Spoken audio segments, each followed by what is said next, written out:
Hola, muy buenas tardes. Estamos en el primer podcast de Chismecito Jurídico. Yo soy Yaneli y me acompaña... Soy Fedra, ¿qué tal? Muchas gracias. Gracias a usted por acompañarnos. Y este podcast está encaminado a informar a la sociedad porque nos hemos dado cuenta de que muchas personas en México desconocen la función jurisdiccional, especialmente de los juzgados federales, que son tan importantes en nuestra vida diaria, pero que muchos decimos, ay, es que pues yo nunca he tenido la necesidad de interponer un amparo, pero la verdad es que muchos amparos que interponen otras personas nos benefician a nosotros. Sí, son relevantes para todos, al margen de que hayamos o no sido usuarios del sistema de justicia. Yo creo que todos tenemos una opinión acerca del sistema de justicia en México. Entonces, si tú no has tenido la necesidad de estar ante un juez, de cualquier manera tienes una opinión, entonces lo que buscamos es ayudar a formar esa opinión, no, de parte de las personas que estamos adentro del Poder Judicial, que somos los trabajadores del Poder Judicial de la Federación. Y en este primer podcast pues vamos a empezar con qué es el Poder Judicial Federal. No sé si empiezan ustedes o empiezo yo. Sí, bien, generalmente hay un poco de confusión en cuanto a qué es el Poder Judicial. Ya ves, muchas veces lo confunden con la labor de las fiscalías, ¿no? O con como que judiciales a la vista o algo así, que son las policías, ¿no? Sin embargo, las fiscalías, los ministerios públicos y sus policías, todas estas, como sabemos, pertenecen al Poder Ejecutivo, es decir, a la Presidencia de la República o bien a los gobernadores de cada uno de los estados.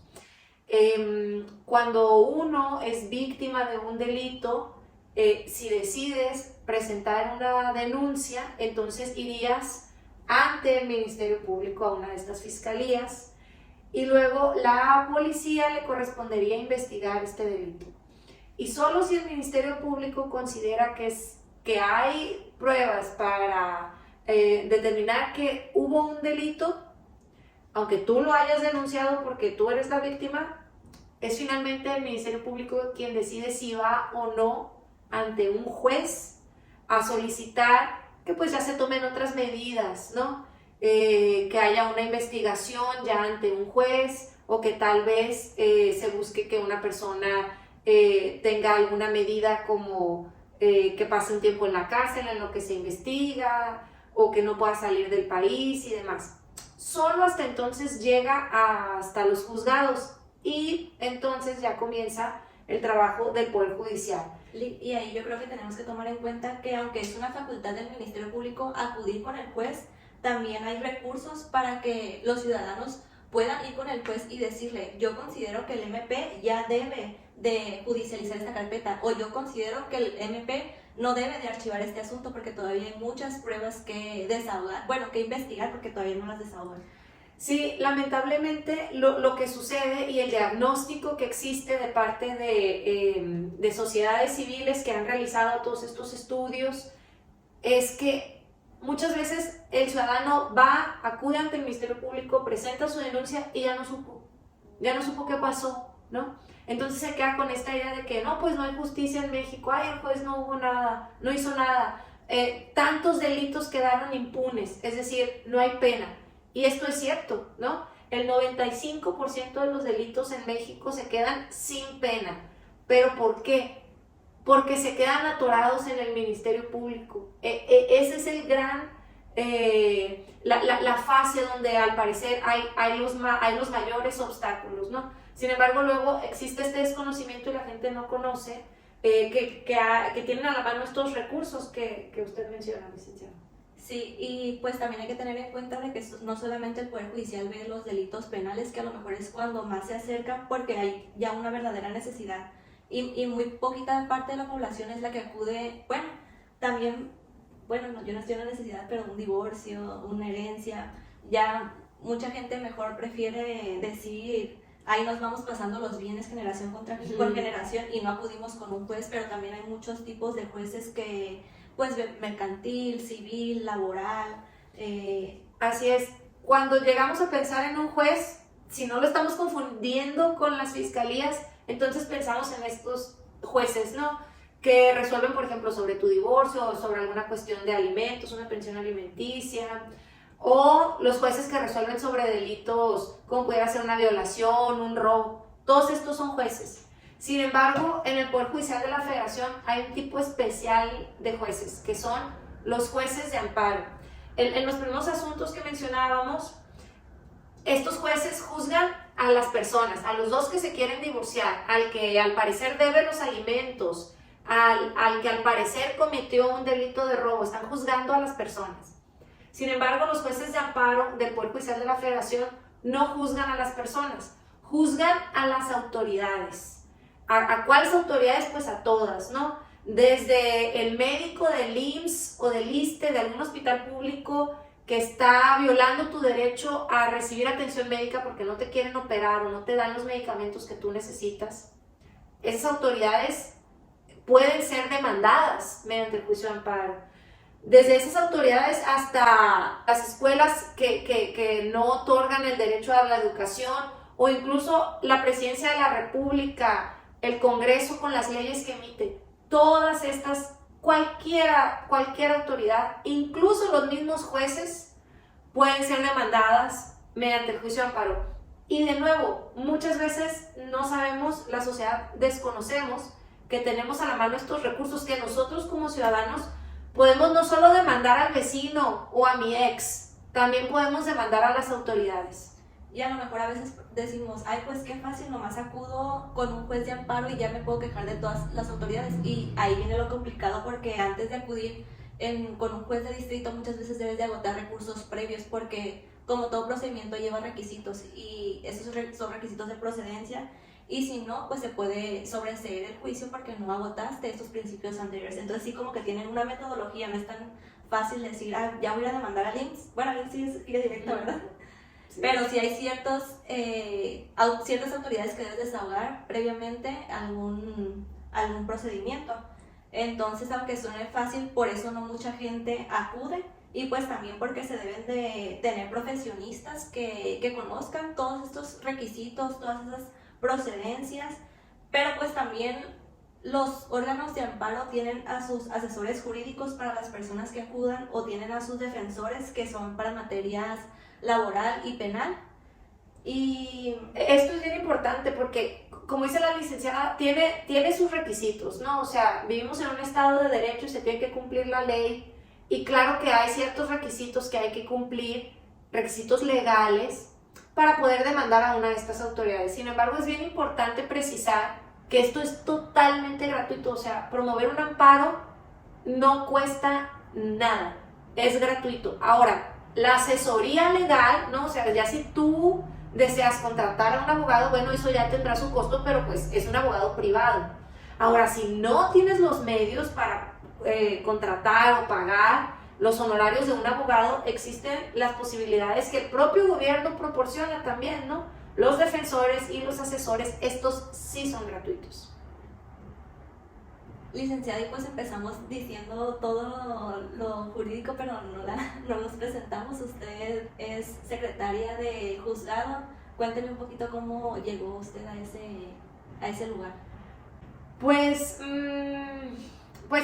siempre quise estudiar Derecho, ¿no? Finalmente, cuando estaba en la universidad, fue, la verdad, una etapa muy exigente. Yo me mantuve sola, trabajaba en Hermann Hall, daba clases de inglés durante la universidad para pagar mis gastos. ¿Nos podría representar en la Convención Interamericana? Con gusto, la verdad, me encanta. De hecho, creo que es una de mis grandes vocaciones dar clases de inglés, me gusta mucho. Y entonces lo hacía desde muy chica, ya luego en la universidad seguí dando clases de inglés, y por ahí de séptimo semestre como que comenzó una inquietud de que, bueno, pues sí trabajo, sí me gusta mucho dar clases de inglés, pero pues estoy estudiando Derecho, y ahí fue cuando busqué ingresar al Poder Judicial como, digamos, becaria, practicante, ¿no? Que en esos momentos le llamábamos meritoria. Me acerqué con una maestra y entonces tuve que hacer algunos sacrificios. Yo trabajaba toda la mañana dando clases de inglés y luego estudiaba por la tarde, Entonces lo que hice fue reducir las horas que daba clases de inglés durante la semana.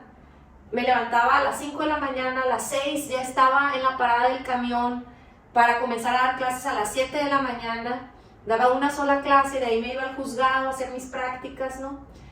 Luego en la tarde iba a la escuela, hasta las 10 de la noche estudiaba, y para compensar, porque pues me mantenía dando clases de inglés, no trabajando de practicante en el juzgado. Entonces para comenzar tuve que aumentar las horas que trabajaba el fin de semana y los sábados daba clases 12 horas seguidas, era bien demandante. Cuando a usted le tocó no daba ningún apoyo económico.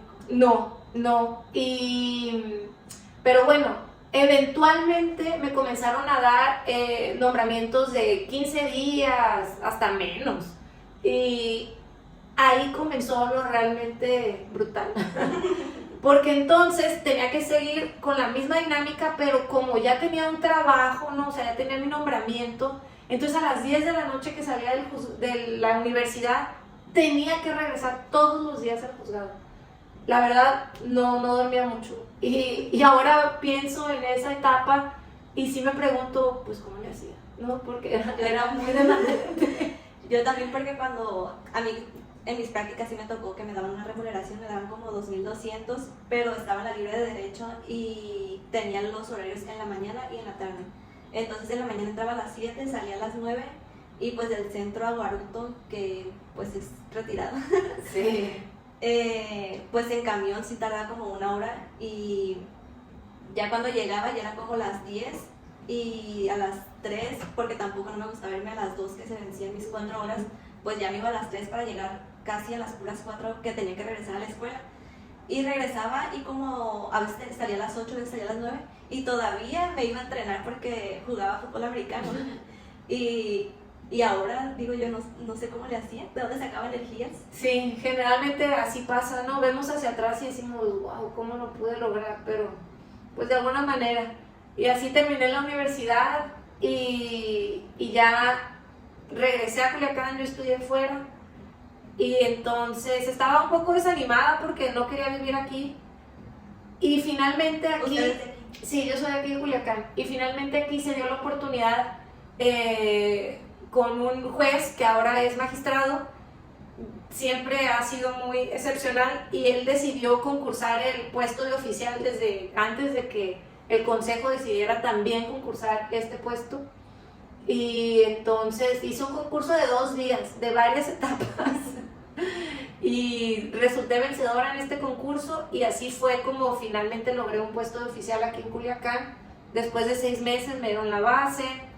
Estuve ahí varios años, fui particular un tiempo, después me pude inscribir al curso básico de secretaria, después de 1 año de acreditar cada una de las materias, hacer el examen final, que es un proyecto y demás, logré tener la certificación de secretaria. Sin embargo, pues esto no es un pase automático al puesto, ¿no?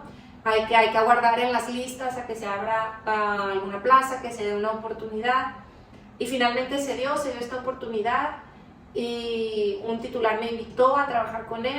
De nuevo, pasaron los 6 meses que tenemos como prueba, y se me dio la base de secretaria ya. Qué bueno. ¿Aproximadamente cuánto tiempo, no recuerdo cuándo empezó a hacer sus prácticas? Sí, yo tengo 14 años en el Poder Judicial, sin familiares, sin padrinos, 14 años y contando. ¿Cuántos años tienes? Tengo 36. No parece. Sí. Yo 14. Sí, tengo 12 años aquí en Culiacán, y los 2 años que estuve en meritoria en Aguascalientes. Sí, porque yo creo que todas las personas que han estado en el Poder Judicial tienen que salir fuera, y algunos se las quieren llevar de que no, yo no me quiero ir de aquí, de donde estoy, pero bueno, ya uno dice también, ay, sí me gustaría ir a conocer otros lugares.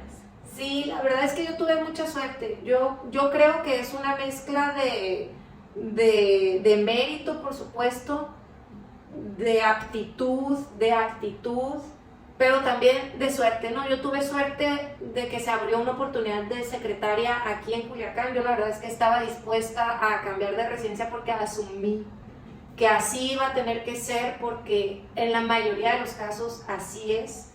Entonces es algo que yo platiqué con mi esposo desde que éramos novios, que yo le compartía sobre mi inquietud, mi vocación de seguir en la carrera judicial, y esa era mi idea, ¿no? Tal vez cambiar de residencia. Sin embargo, pues las cosas se dieron de que yo me pudiera quedar aquí en Culiacán, donde está mi familia, pues aquí sí. Y muchas veces yo creo que cuando estamos fuera le echamos más ganas porque pues no tienes familia, no tienes nada que hacer y estás todo el día. Sí, pues así era el caso en la universidad, ¿no? Esos años que eran muy demandantes. Ahora pues ya duermo mis 6 horas, ¿no? Y allá no entiendo cómo lo hacía.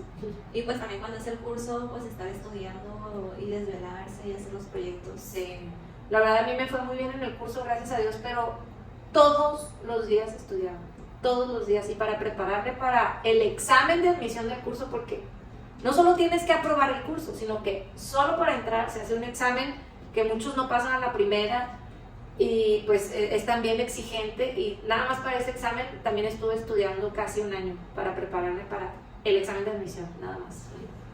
Licenciada, ¿y no nos quisiera platicar alguna sentencia que usted considere de relevancia, que usted diga aquí le metí mucho power? Sí, pues como comentaba la licenciada Yaneli, tengo el puesto de de secretaria, y de lo que nos encargamos los secretarios y las secretarias es de hacer proyectos de sentencias de amparo.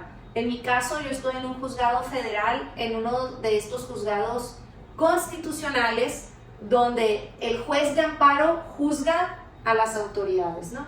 El juez es quien dicta la sentencia. Sin embargo, como parte de su equipo de trabajo, habemos personas, en este caso los secretarios, que hacemos una propuesta, un proyecto de sentencia, ¿no? Eso es a lo que me dedico yo. Finalmente es el juez el que decide si aprueba o no el proyecto, si lo modifica, si el plano lo tienes que volver a hacer en un sentido totalmente distinto. Él es quien dicta la sentencia. Nosotros somos sus auxiliares. Y como le mencionaba, en el juicio de amparo, cualquier persona puede acudir a demandar una autoridad cuando esa autoridad haya violado sus derechos humanos. Del caso del que les quiero platicar es de un hombre que había sostenido una relación sentimental durante 30 años con otro hombre. Uno de ellos falleció, y esta persona, este hombre fallecido, era trabajador del Estado y por tanto pues había cotizado ante el ISSSTE, y él recibía ya una pensión del ISSSTE. Entonces, cuando un pensionado del ISSSTE fallece, hay un beneficiario que puede acceder a su pensión de viudez, ¿no? En este caso puede ser el cónyuge supérstite, que puede ser su esposa o esposo, o su concubino y demás, ¿no? En este caso, estas personas habían sostenido un concubinato, ¿no? Ellos habían hecho vida común, nunca se casaron con otras personas, pero tampoco se casaron entre ellos, por eso pues no eran esposo y esposo. No habían tenido hijos entre ellos, ni con otras personas tampoco, de manera que el hombre que le sobrevivió al trabajador pensionado estaba buscando pues recibir una pensión en su calidad de concubino.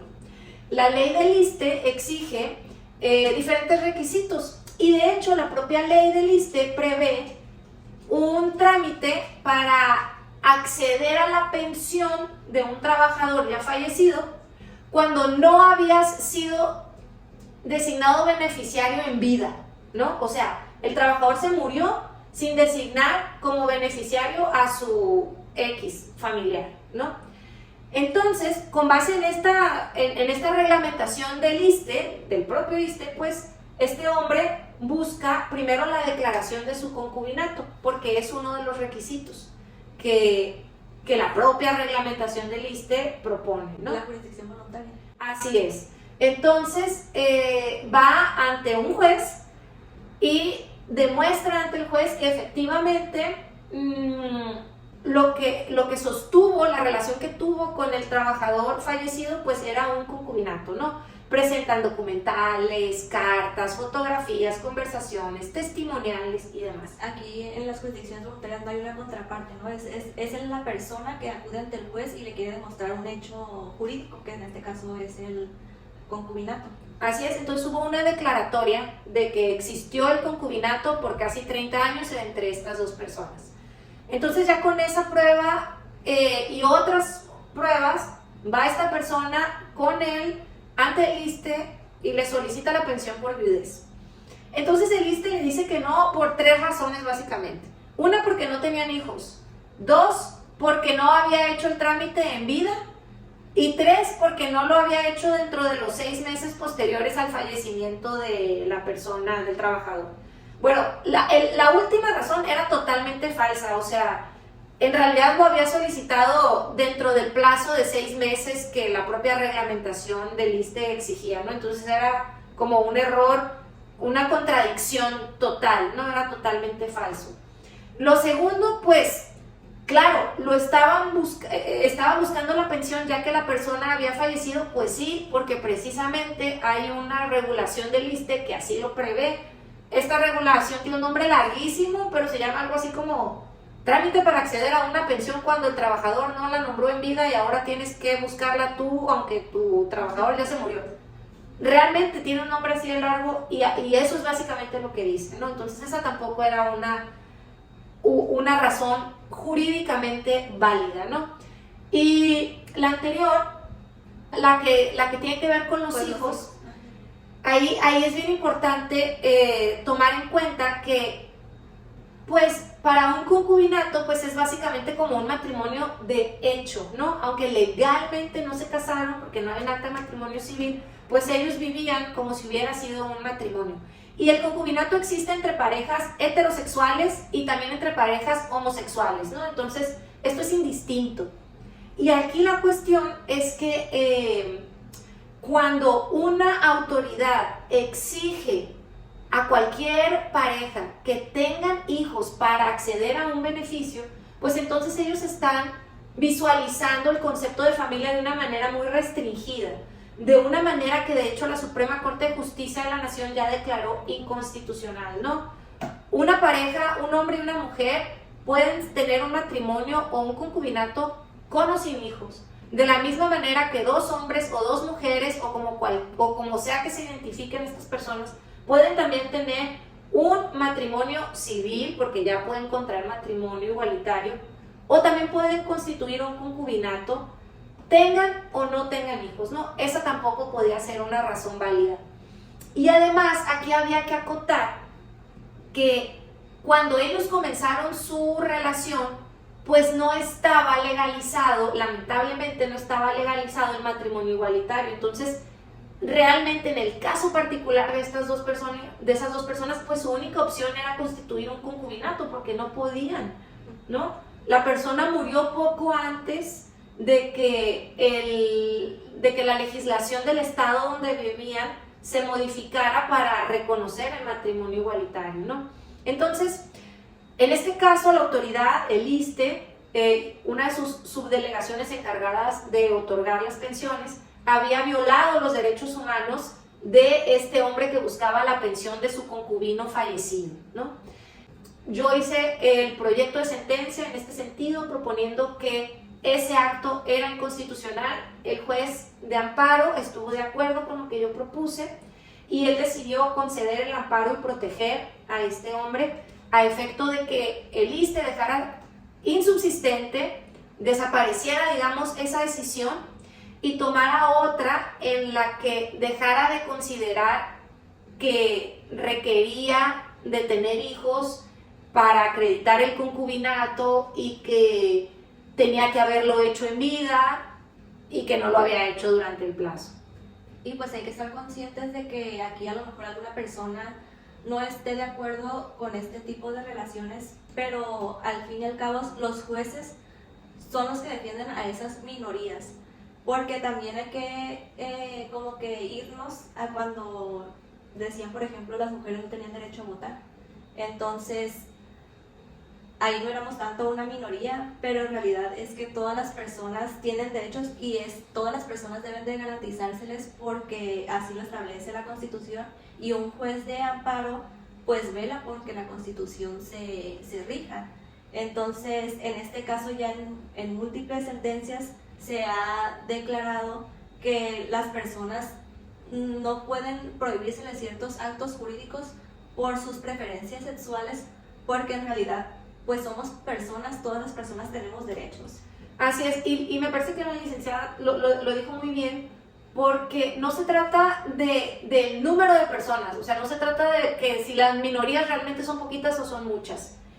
Se trata de un grupo vulnerable. Las personas que pertenecen a la diversidad sexual, que tienen una orientación sexual distinta a la que promueve el patriarcado, estas personas, sean muchas o sean pocas, son un grupo vulnerable, así como lo han sido las mujeres que mencionó la licenciada y otros grupos, ¿no?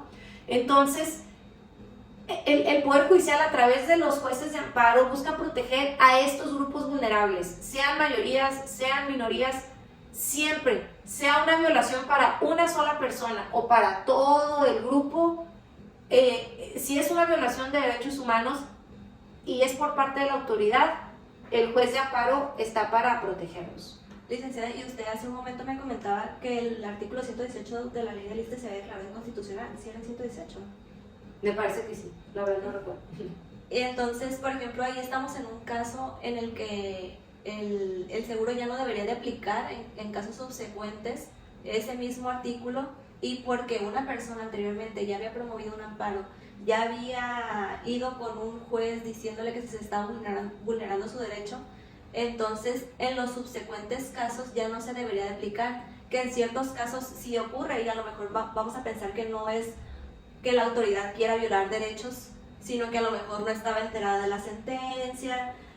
Mira, ahí la verdad es difícil, ¿no? O sea, hay artículos de la ley del ISSSTE y de sus reglamentos y de otras disposiciones generales que han sido declarados inconstitucionales desde 2008 por parte de la Suprema Corte de Justicia de la Nación, y de hecho habría ya una obligación de parte del Congreso de modificar esas leyes declaradas inconstitucionales. Entonces, pues sí, conforme a un principio de buena fe pudiéramos pensar eso, pero la verdad es que es responsabilidad de las autoridades conocer estas resoluciones, y bueno, estamos hablando ya de 2008. La verdad es que es difícil pensar que no hay otra intención de parte de la autoridad para vulnerar estos derechos reiteradamente.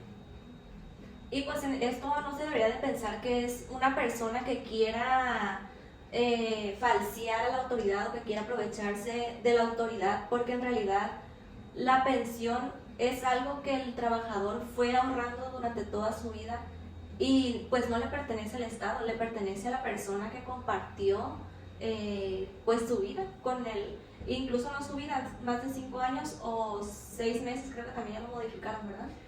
O sea, depende, ¿no? No sé si está hablando usted del concubinato o en general, en el caso del matrimonio. Si estuviste casada, hay una ley también declarada inconstitucional desde 2008, ese es el artículo 136 de la ley del ISSSTE, que dice varios supuestos, pero la fracción primera menciona que si el matrimonio no duró más de 6 meses y la persona fallece, entonces el cónyuge supérstite, en este caso sí de un matrimonio, no de un concubinato, entonces el cónyuge supérstite no va a poder acceder a la pensión de viudez. Esto no tiene ningún sentido, o sea, pudiéramos pensar que hubo un fraude o algo así. Es muy difícil que se actualice. La verdad es que en la mayoría de los casos, pues la muerte es un evento ajeno al trabajador. No sé, el trabajador no dice, me voy a morir en tanto tiempo, entonces me voy a casar para indebidamente dejar a un beneficiario de mi pensión. Pues finalmente es su pensión. Exacto. Bueno, licenciada, y con este tipo de sentencias, ¿cómo cuánto tiempo de estudio le llevan para sacar una sentencia? Es muy relativo. La verdad es que hay asuntos que tienen algunas similitudes. Por ejemplo, esta clase de violaciones por parte del ISSSTE, desde que yo veo la demanda y veo que es un artículo como el 136, que ha sido declarado inconstitucional desde 2008, o sea, desde que yo estaba en la carrera, este artículo ya ha sido declarado inconstitucional. Entonces, francamente es sencillo porque únicamente hay que verificar pues que efectivamente la persona hizo la solicitud, que efectivamente se negó la pensión con fundamento en este artículo que yo ya sé que es inconstitucional, y yo ya lo sé porque igual que la autoridad ya lo sabe, pues está esta jurisprudencia de la Corte, ¿no? O sea, lo que yo mencioné aquí no es algo que yo razoné y llegué a la conclusión después de mucho tiempo de estudio.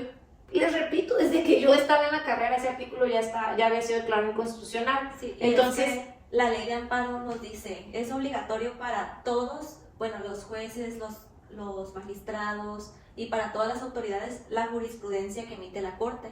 La Corte pues es este último tribunal que solamente resuelve cosas que son de mucha trascendencia para la población y que viola derechos humanos.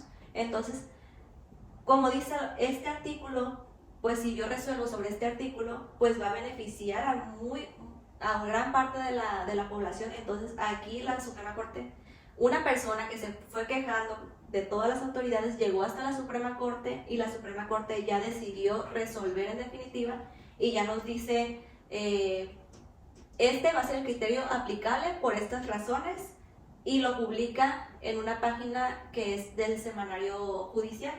Pues ahí todas las autoridades lo podemos consultar. Igual cuando nosotros tenemos un asunto podemos ahí buscar por palabras claves y decir, la Corte ya dijo esto por estas razones y en este asunto las razones son similares, entonces aplica lo mismo. Entonces ya es como más fácil decir, pues si ya hay alguien que ya lo analizó y que ya miró todas estas cuestiones sobre los derechos de las personas, pues ya es más fácil resolver para todos hacia abajo. Así es, en este caso pues no hay que hacer una labor interpretativa profunda porque finalmente, como dice la licenciada, ya hay una jurisprudencia que obliga al juez, que en este caso va a resolver. Yo lo digo todo feo, ya la licenciada. No, la verdad. Entonces aquí pues no hay más que aplicar el criterio que ya existe, ¿no? Habrá otros asuntos que son más complejos precisamente porque no hay un criterio clave, un criterio específico, y entonces hay que hacer una verdadera labor interpretativa de qué dice una ley, pero qué habrá querido decir el legislador y cómo motivó la autoridad responsable y demás, ¿no? Pero aquí lo importante es que, bueno, digamos que en estos asuntos que son sencillos porque ya existe un criterio de la Corte, pues a mí me toma un día, una jornada hacer el proyecto, ¿no? Sin embargo, pónganse a pensar, estos artículos han sido declarados inconstitucionales desde 2008 en adelante, 2011 y demás, desde hace más de 10 años en muchos casos. Sin embargo, el ISSSTE y muchas otras autoridades, pero en este caso el ISSSTE sigue aplicando, sigue negando pensiones con fundamento en artículos que ya han sido declarados inconstitucionales. Esto viola los derechos humanos. ¿Y qué pasa? Pues dos cosas. Uno, la gente no se entera, se queda sin el dinero que legalmente le corresponde de su pensión. O dos, tienen que gastar dinero para pagarle a un abogado o venirse con un defensor de oficio, digamos, para ir al amparo. Y entonces a mí me tomó un día hacer el proyecto de la sentencia de amparo, pero pues esta persona presentó el amparo, hicieron todo el trámite de la admisión, se notificó a las autoridades, rindieron sus informes, desaudaron pruebas y demás. Pasaron 3 meses, 6 meses, el tiempo que haya durado el trámite. Todo esto también cuesta dinero, porque todo esto está impulsando la maquinaria del sistema de justicia en el Poder Judicial, y esto es pagado con su dinero, con el dinero de todos nuestros impuestos. Y todo esto, ¿por qué? En este caso, ¿por qué? Por indebidamente, si esos artículos ya fueron declarados inconstitucionales desde hace más de 10 años, lo que el ISSSTE debería estar haciendo es dejar de aplicar esos artículos que bien sabe que son inconstitucionales, y así nos ahorraría a todos tiempo, dinero, la fatiga y sobre todo las molestias al justiciable, al gobernado, que tiene que perder tiempo y desgaste y el dinero que ya perdió, y luego que si se lo actualizan y lo que le tardan en pagar y todo esto. Y aquí es un caso a lo mejor que vemos de dinero, que pues que si hace falta, pues te lleva un perjuicio esperar todo ese tiempo, pero a veces es por cuestiones de cosas médicas que tienen que ser por urgencia, de medicamentos, pero bueno, licenciada, y entonces estos asuntos se llevan más o menos un día con criterio y sin criterio. Pues ya depende, la verdad. Pueden faltar, o sea, un asunto difícil, diría yo, pudiera tardar hasta 4 días, tal vez haciendo solo el proyecto. También depende, por ejemplo, pues de qué tan extenso sea la demanda, las pruebas. En el caso de los asuntos penales, que las audiencias ya son orales, bueno, hay audiencias que en el extremo pueden durar 12 horas, 20 horas, o sea, obviamente en su caso los hicieron con recesos, ¿no? Y luego cuando es el la audiencia de juicio, pues debes de verificar que todo el procedimiento se haya cumplido con las formalidades. Así es, entonces dependen de muchas cosas, ¿no? Claro que al inicio, conforme vas superando la curva de aprendizaje, pues vas identificando más eficientemente los elementos a los que debes de prestar atención, vas haciéndote de tus propios antecedentes, entonces ya tienes como tal vez algún precedente y demás, y conoces mejor la legislación aplicable y todo esto, ¿no? Pero sí, yo pensaría que son de 3 a 4 o 5 asuntos a la semana que se pueden proyectar si uno está únicamente dedicado a hacer proyectos de amparo, como es mi caso. ¿Y cómo le hace, licenciada, para pues manobrear esto con su vida cotidiana? Sí, pues yo me considero en lo particular una persona muy disciplinada. Hago como sprints de trabajo, ¿no? Intento estar muy concentrada en lo que estoy haciendo y siempre preparo con anticipación las cosas, tanto en mi vida privada.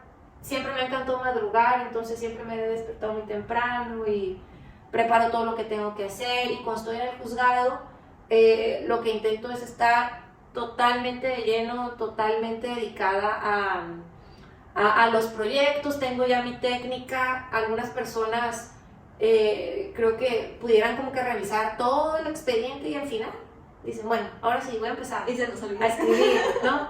Pero yo no, yo desde que abro la demanda, el expediente, y comienzo a leer la demanda, pues voy haciendo como que un borrador y demás.